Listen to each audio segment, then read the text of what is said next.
بسم الله الرحمن الرحيم الحمد لله رب العالمين والصلاة والسلام على أشرف الأنبياء والمرسلين سيدنا محمد وعلى آله الطيبين الطاهرين وأصحابه الهادين المهتدين وعلى التابعين ومن تبعهم بإحسان إلى يوم الدين.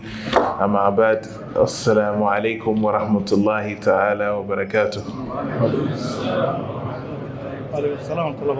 Alhamdulillah, it's a pleasure to be with you all here today in this beautiful masjid, Masjid Al-Firdaus. And we pray that the founder of this masjid, Al-Haji Abdul Razak, inshallah, Allah actualizes all of his hopes and aspirations and grants him everything that he needs in this world and in the hereafter. And the same for everybody attending here and everybody who participates in the community, from the imams to the congregation, inshallah. Alhamdulillah, we find ourselves at the end of an auspicious month and in preparation of another auspicious month. When the Prophet Muhammad sallallahu alaihi wasallam will see the moon of Rajab, he will say, Allahumma barik lana fi Rajabina wa Sha'ban wa balighna Ramadan. May Allah bless us in Rajab and bless us in Sha'ban, and then allow us to reach Ramadan. And this was in order to show the Ummah the amount of respect and preparation and reverence that is due to this holy month that we are about to enter in less than 10 days.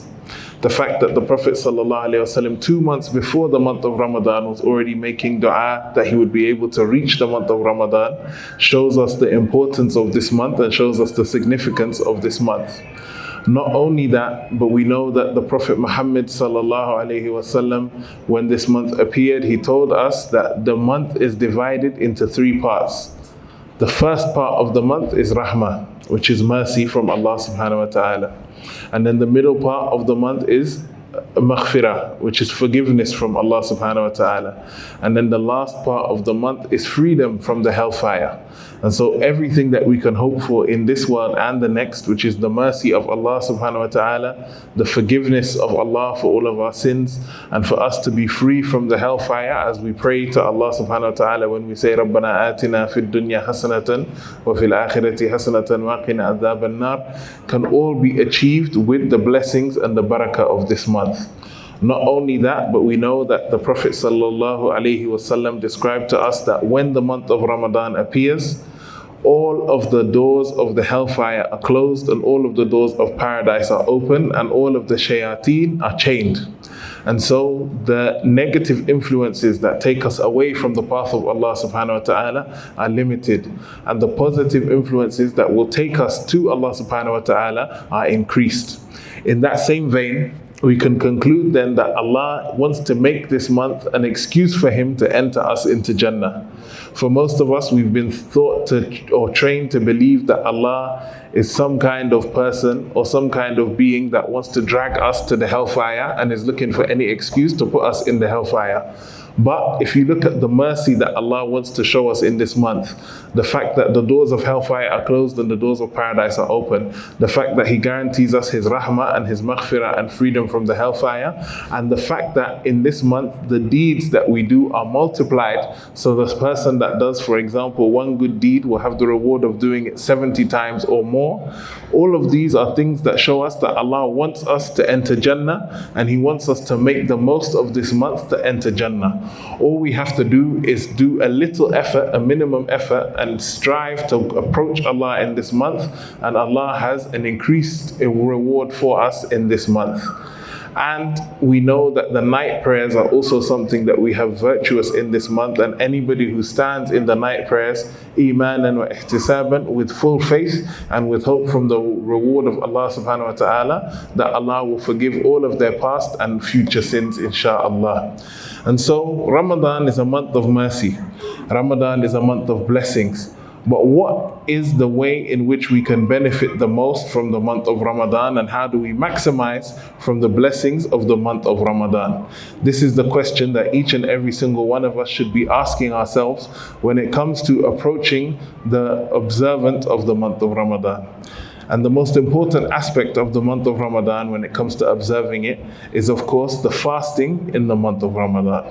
And the fasting has been prescribed to us, as Allah says, كُتِبَ عَلَيْكُمُ الصِّيَامُ كَمَا كُتِبَ عَلَى الَّذِينَ مِنْ قَبْلِكُمْ لَعَلَّكُمْ تَتَّقُونَ. That Allah has prescribed fasting for us, the same way that He prescribed it for those who came before us, in order for us to achieve taqwa. And so the whole month of Ramadan and the blessings of the month of Ramadan are only for those who use this month in order to achieve taqwa. And elsewhere in the Quran even, the month in which the Quran was revealed was the month of Ramadan. And we interact with the Quran through this month, through praying during the night and reading it during the day. But even the Quran itself can only be benefited from by people of taqwa.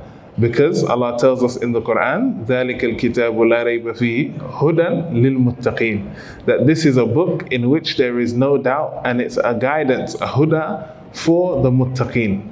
So we see then that taqwa is the only objective and goal of the fasting, number one. And then we see that taqwa even is the only way in which we can benefit from the book of Allah subhanahu wa ta'ala, which was revealed in this month, number two. And then even deeper than that, Allah tells us elsewhere in the Quran, يَا أَيُّهَا النَّاسَ اعْبُدُوا رَبَّكُمْ الَّذِي خَلَقَكُمْ وَالَّذِينَ مِنْ قَبْلِكُمْ لَعَلَّكُمْ تَتَّقُونَ. That you should worship Allah, the one who created you and those before you, in order for you to achieve taqwa. So he mentions that the fasting, it was given to us as it was given to those before us, for us to achieve taqwa. And then he mentions that even our creation and the creation of all of those before us was just for us to achieve taqwa. And so the question then comes, how does the month of Ramadan and how does the fasting in the month of Ramadan help us to achieve taqwa? If we approach the fasting in the typical way that we usually approach fasting, then it's not going to be a tool for us to achieve taqwa of Allah subhanahu wa ta'ala. And what is the typical way in which people usually approach fasting? The Prophet sallallahu alaihi wasallam, in teaching us what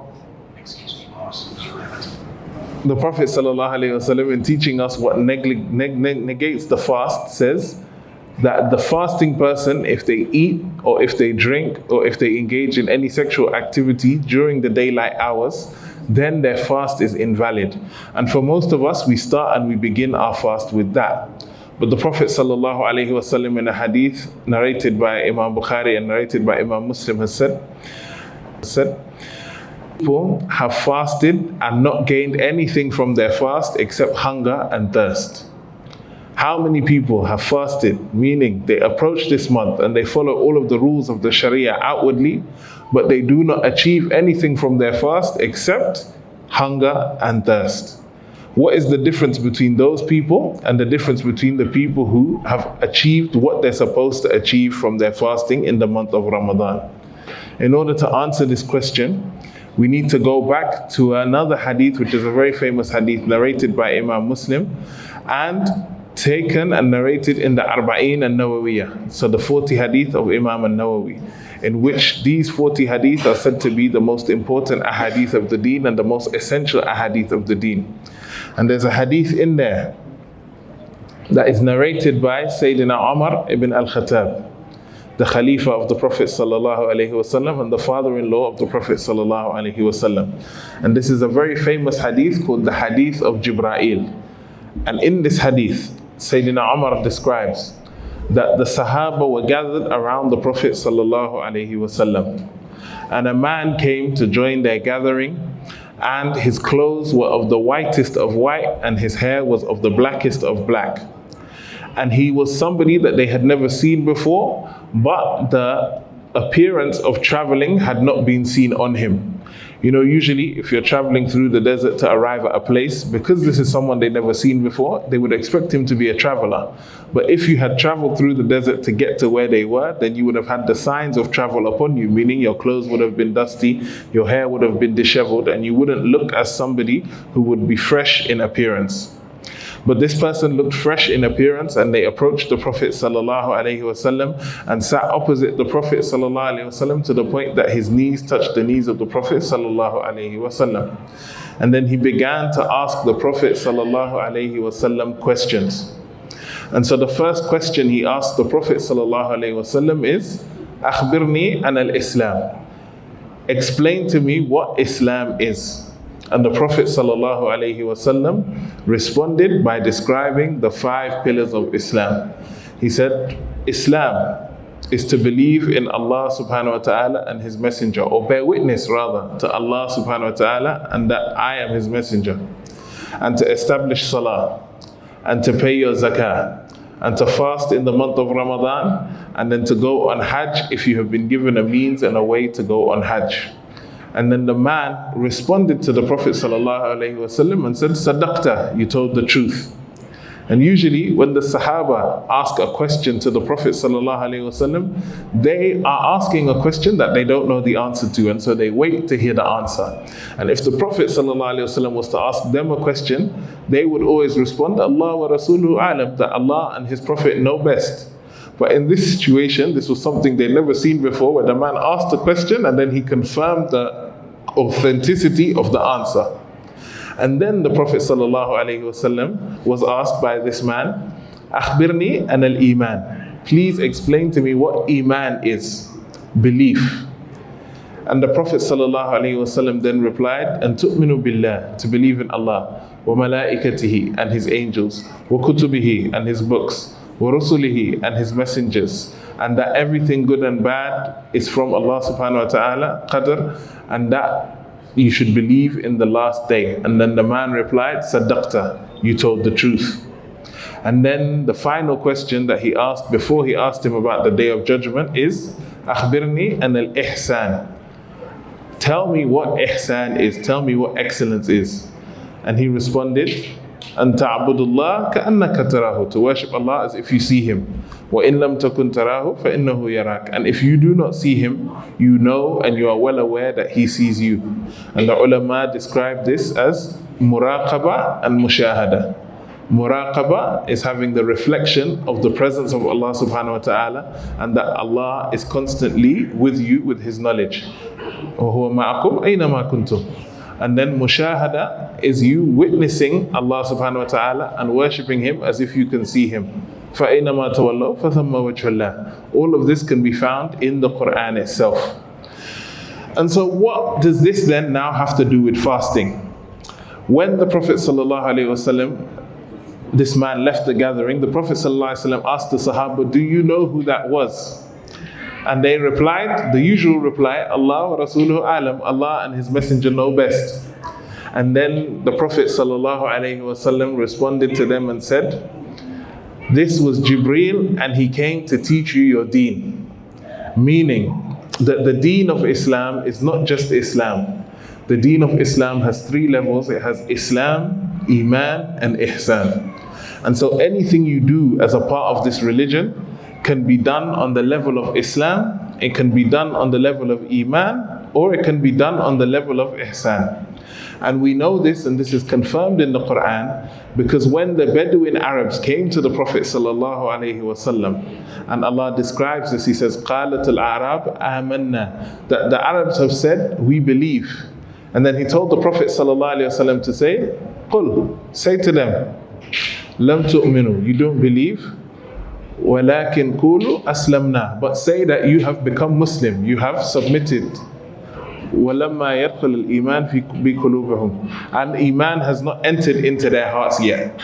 Meaning there was a difference between the people who practice on the level of Islam and the people who practice on the level of Iman.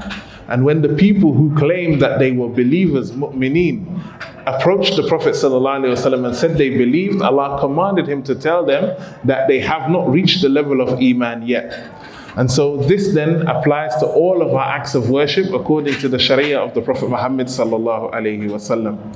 And so the people who fast on the lowest level of fasting are the people who fast on the level of Islam. And that level is abstaining from food and drink and sexual activities during daylight hours.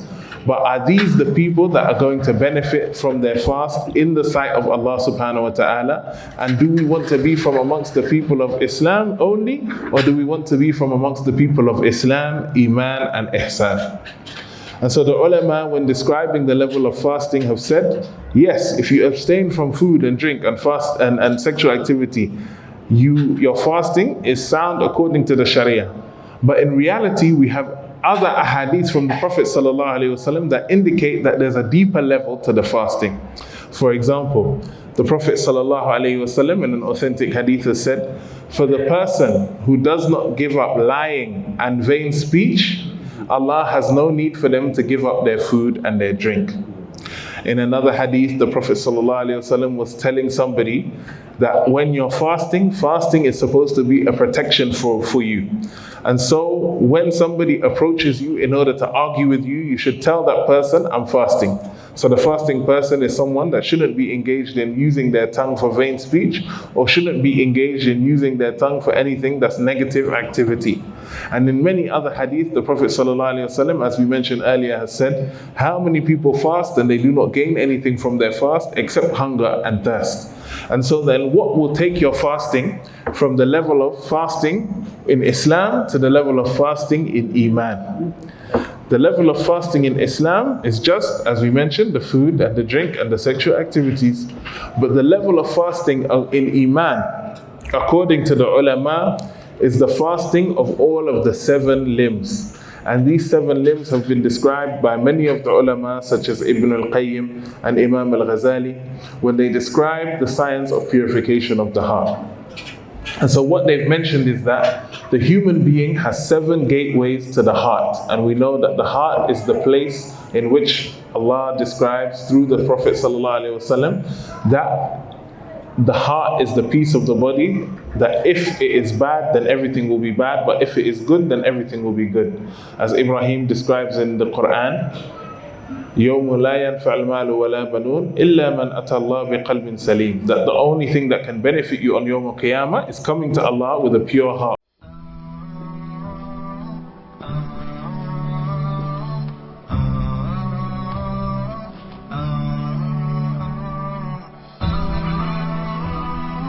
HAFIZ TV, unique every day.